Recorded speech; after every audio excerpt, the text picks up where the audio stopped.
collègue. La parole est maintenant à Monsieur François Bonneau pour 2 minutes. Oui, merci Monsieur le Président, Madame la Ministre, mes chers collègues. En février dernier a été promulguée la loi visant à limiter l'engrillagement des espaces naturels et à protéger la propriété privée.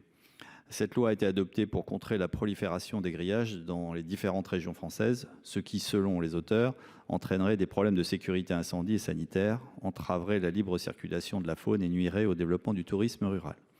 Bien que cette loi reconnaisse l'importance croissante de protéger la nature contre l'engrillagement, elle prévoit néanmoins certaines exemptions. Elle a précisé au 7e alinéa de l'article L. 372-1 du Code de l'environnement que ces restrictions ne s'appliquent pas aux clôtures nécessaires au désenclavement et à la protection des régénérations forestières. Il est essentiel de souligner l'intérêt de certains enclos dans la préservation de la nature et la régénération des écosystèmes forestiers. Ces terrains clôturés jouent un rôle déterminant en permettant le contrôle des populations animales et la gestion de l'affluence dans les zones boisées. Cette approche favorise activement la régénération des peuplements et des plantations forestières en limitant l'accès des animaux aux zones sensibles. Ces fermetures assurent la protection des jeunes arbres et des espèces végétales fragiles.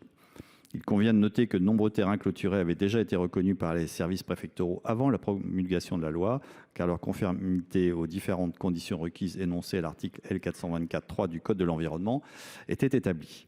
Dans le contexte actuel où la lutte contre le réchauffement climatique et la préservation de la biodiversité sont des enjeux majeurs, il est essentiel de reconnaître l'importance de certaines clôtures nécessaires au déclenchement et à la protection des régénérations forestières dans la gestion durable de nos espaces naturels. Par conséquent, je souhaite vous demander, Madame la Ministre, de confirmer si les propriétaires d'enclos nécessaires à la régénération de la forêt sont exemptés des interdictions de clôture. Merci, cher collègue. Madame la Ministre, vous avez la parole. Merci Monsieur le Président, Monsieur le Sénateur Bonneau. La loi du 2 février 2023 vise à limiter l'engrillagement des espaces naturels et à protéger la propriété privée. Elle prévoit en particulier que les clôtures implantées dans les zones naturelles ou forestières permettent en tout temps la libre circulation des animaux sauvages.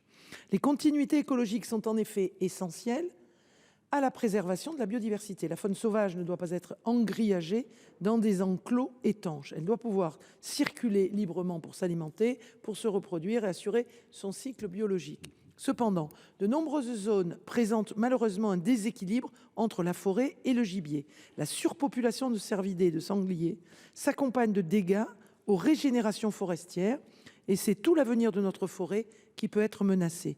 Lorsque les circonstances l'exigent, un engrillagement de protection doit donc être installé dans des zones en régénération pour qu'elles échappent à la dent du gibier. Je peux donc vous confirmer que le législateur a bien prévu plusieurs exceptions permettant de maintenir un engrillagement dont les clôtures nécessaires au déclenchement et à la protection des régénérations forestières, telles que visées au 7e alinéa de l'article L. 372-1 du Code de l'environnement.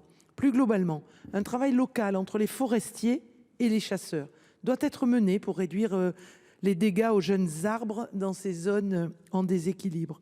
C'est sur la base d'un diagnostic partagé entre les acteurs, reposant sur des indicateurs co-construits, que peuvent se déployer les actions les plus efficaces pour rétablir un équilibre entre une forêt qui se régénère et les populations d'espèces de faune sauvage. Je vous remercie.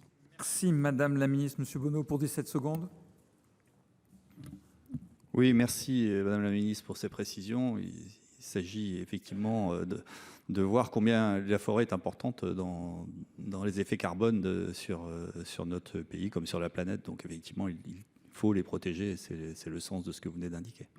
Merci, chers collègues. Madame Martine Berthet, pour 2 minutes. Merci, Monsieur